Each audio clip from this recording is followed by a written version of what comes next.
İsrail'in Gazze'de başlattığı savaş her geçen gün ağır kayıplara sebep oluyor. İsrail güçleri masum sivilleri hedef alan hava ve kara operasyonları yürütüyor. Bu saldırılar dünya gündeminde soykırım tartışmalarını da beraberinde getirdi. Gazze'de yaşanan bu insanlık dramına seyirci kalmak istemeyen Güney Afrika Cumhuriyeti, 29 Aralık'ta İsrail'e Uluslararası Adalet Divanı'nda soykırım davası açtı. 11-12 Ocak tarihlerinde Lahey'de bulunan Uluslararası Adalet Divanı'nda gerçekleşen duruşmalar, belki de tarihin farklı milletlerden en çok kişi tarafından canlı izlenen duruşmaları oldu. Güney Afrika Cumhuriyeti Dışişleri Bakanı Naledi Pandor, Antalya Diplomasi Forumu'na katıldı. Salondaki davetliler Naledi Pandor'u ayakta alkışladı. Harici olarak Pandor ile Antalya'da bir söyleşi gerçekleştirdik. Lahey'deki dava sürecini ve Batı'nın bu süreçteki tutumunu konuştuk. Harici için bir özel röportajla karşınızdayız. Aslında bütün dünyanın Gazze ile ilgili vicdanın sesi olan Güney Afrika Dışişleri Bakanı Sayın Pandor'la konuşacağız. Excellency Minister Pandor, thank you very much for accepting our interview request. I know we have a short time, so I'll quickly start forwarding my questions to you. First of all, did you start to face any difficulties, any troubles by the West, especially from the US side, after your initiative? Well, as you know, some countries in the West criticized the step of going to the International Court of Justice. We found this very surprising because they often call on us to respect international institutions. So we were acting on the basis of existing international law and found the comments that were rather dismissive of South Africa's attempt to approach the International Court of Justice very, very surprising. Now there's a possibility that Israeli forces may go for an operation towards Rafah border. So what does the court says about that? Do we have any tangible result? When we heard Israel speaking of an attack on Rafah, where we know many innocent Palestinian people have sought refuge, we approached the ICJ in terms of one of the clauses of the convention to say that we've seen that the provisional measures that the court had ordered have not been acted upon, but in addition there's a further threat to people in Rafah, and should such an attack happen, it will just extend the level of outrage and harm that Palestinians have experienced. The court then issued a letter indicating that the provisional measures apply to Gaza as well as to Rafah, and thus any attack would be constituted as providing evidence that would be incorporated in the case that we're prosecuting on genocide. Just a few days ago, another human rights violation has been witnessed. Unfortunately, 112 Gazans who were just waiting for humanitarian aid were killed by Israeli forces. Are you thinking of bringing this unfortunate incident as an evidence to your file? Well, certainly it must form part of the evidence. I mean, this is the most disgraceful act. Israel has caused people in Palestine to starve, in addition to bombing their hospitals and other public institutions. They've denied them food, water, fuel. And when food is being brought to assist them, they're shot when they go and get that food, starving people. So this is the most horrifying of all the actions that have been taken against the people of Palestine. And I believe the world is horrified at this. What we would like to see is greater effort to ensure consistent delivery of humanitarian aid. We've called for that all the time. This is why we're calling for a ceasefire. And we're glad that the bigger friends of Israel are talking more and more about ensuring that humanitarian aid is delivered. And we think not dropped from the air, and then making people scramble for it. This is dehumanizing. This is what the U.S. has done recently. It helps people to get food, but for one to be valuable, I think we need to think of people and have a sense of humanity. So what I believe the world should try to do is to protect the trucks that are carrying aid and to ensure that they can get to the areas where aid is needed.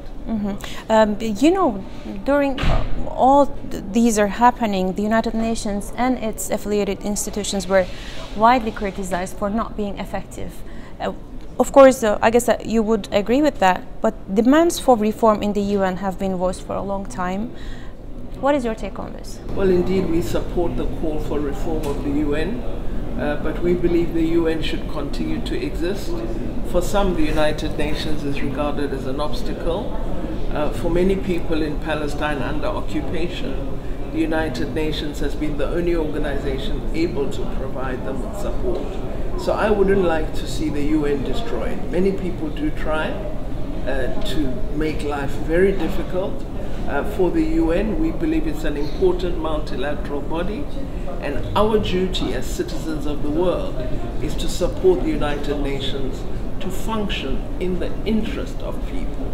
Yes, and how do you evaluate the fact that the West, which imposed sanctions on Russia after the Ukraine intervention and even applied sanctions on issues concerning the internal affairs of non-Western countries, did not take any sanctions, which are its most important weapon against Israel's massacres? Well, to be fair, recently America has announced some sanctions against individuals who've made very inflammatory genocidal statements against Palestinian people. But I do think that more action can be taken.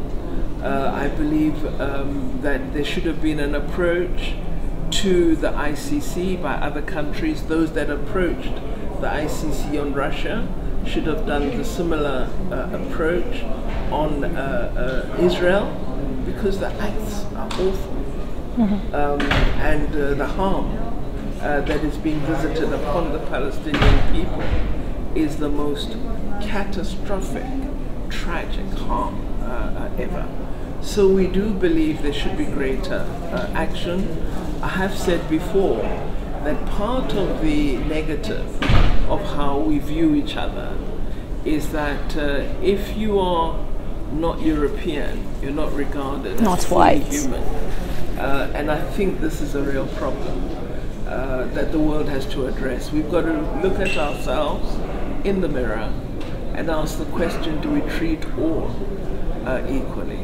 Yeah, now the African people are addressing to that actually. Let's talk about strong trends, strong anti-trends for neocolonialism. France is excluded from the region. On the other hand, African states are diversifying their relations from traditional colonial powers to Asia. What do you think about the rise of global South and cooperation fields with African states? I wish to begin by saying South Africa doesn't support coups.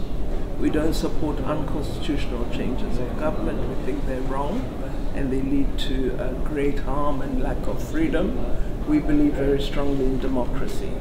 However, we know Africa has been exploited for its rich mineral resources for very many years, and we do wish as the South to see a different form of partnership between ourselves and other regions of the world. So we are looking for international cooperation that is directed at development rather than exploitation.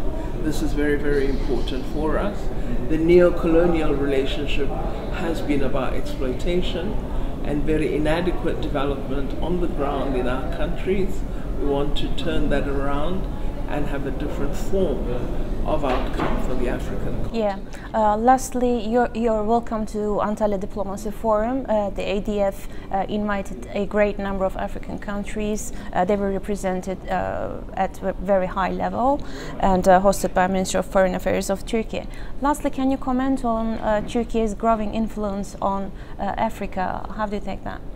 Well, we appreciate the efforts of President Erdogan I think he's very serious about building a strong relationship with the African continent, increasing the trade and economic partnership, which is critical for us. So we welcome the fact that Turkey has got a very progressive Africa partnership policy, and we would like to see this working for the benefit of Turkey as well as the benefit of our various African countries. In South Africa, you have specific cooperation with Turkey, if I'm not wrong. Indeed, we have a development cooperation, and Turkish companies are assisting in our efforts to increase the availability of electricity for our economy and for the broader public in South Africa.